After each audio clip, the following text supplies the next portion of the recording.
Hi friends, welcome to my channel PGFT vlogs. ఈరోజు నేను చేయబోయే రెసిపీ అలసందకాయలు తాలింపు అనమాట. కొంతమందికి రోజు కర్రీ చేసుకొని తినడం వల్ల విసుగుపడుతూ ఉంటారు. సో ఈరోజు నేను కొత్తగా అలసందకాయలు తాలింపు చేస్తున్నాను. ఇది ఎలా తయారు చేయాలో ప్రాసెస్ చూద్దాము. ముందుగా ఇలా అలసందకాయలన్నీ ఈ సైజులో కట్ చేసుకొని దీన్ని ఒకసారి వాష్ చేసుకొని కుక్కర్లో వేసుకొని ఒక విజిల్ పెట్టుకోవాలి.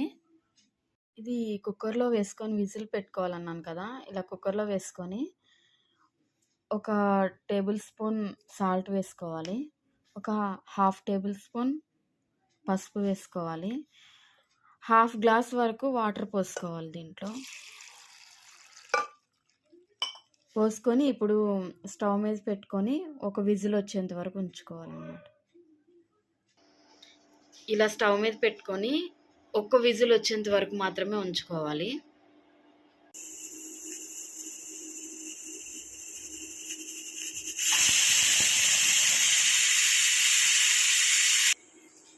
ఇలా ఒక్క విజిల్ వచ్చింది కదండి, ఇంకా స్టవ్ ఆఫ్ చేసుకోవాలి. దాని అంతటా ఇంకా లోపల కుక్ అవుతూ ఉంటుంది. ఈలోపు తాలింపు కోసం మనం రెడీ చేసుకుందాం. ఇలా విజిల్ అంతా పోయిన తర్వాత దీన్ని ఓపెన్ చేసుకొని ఈ మొత్తం ఒక దాంట్లోకి జాలిబుట్ట తీసుకొని వడకట్టుకోవాలి.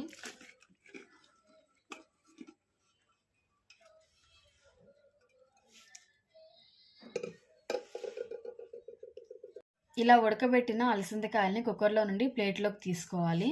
తాలింపు కోసం ఆయిల్, కరివేపాకు 2 రెబ్బలు, ఒక టేబుల్ స్పూన్ జీలకర్ర, 2 ఎండుమిర్చి, 10 వెల్లుల్లి రెబ్బలు, ఒక టేబుల్ స్పూన్ ఆవాలు, ఒక టేబుల్ స్పూన్ మినపప్పు. ఒక వెడల్పాటి గిన్నె పెట్టుకొని దీంట్లోకి 2 టేబుల్ స్పూన్ ఆయిల్ యాడ్ చేసుకోవాలి. 2 ఎండుమిర్చి వేసుకోవాలి. అవి కొంచెం వేగిన తర్వాత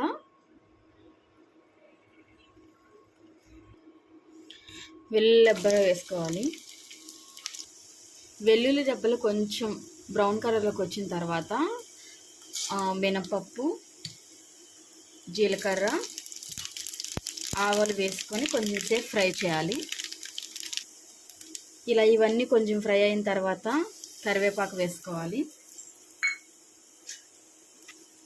కరివేపాకు కూడా యాడ్ చేసుకున్న తర్వాత ముందుగా మనం ఉడకబెట్టుకున్న అలసందకాయలు వేసుకోవాలి.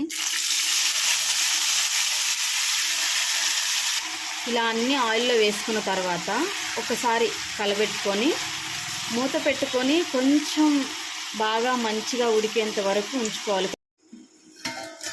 ఇలా మధ్యలో ఆన్ చేసి ప్లేట్ తీసి 2-3 టైమ్స్ ఇలా కలబెట్టుకుంటూ ఉండాలి.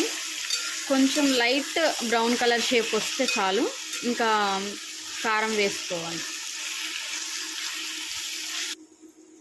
ఇలా బాగా కుక్ అయిన తర్వాత ఆయిల్లో 2 టేబుల్ స్పూన్లు కారం వేసుకోవాలి, వెల్లుల్లి కారం.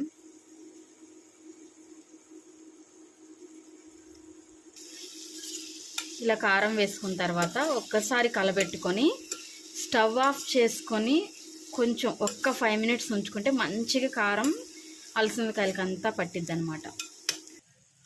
గార్నిష్ కోసం కొంచెం కొత్తిమీర చల్లుకొని మూత పెట్టేసుకోవాలి. ఇంకా వేడివేడిగా అన్నంలోకి సర్వ్ చేసుకొని తినడమే. Thank you for watching. నచ్చితే లైక్ చేయండి, వీడియో ఎవరికన్నా షేర్ చేయండి, సబ్స్క్రైబ్ చేసుకోండి.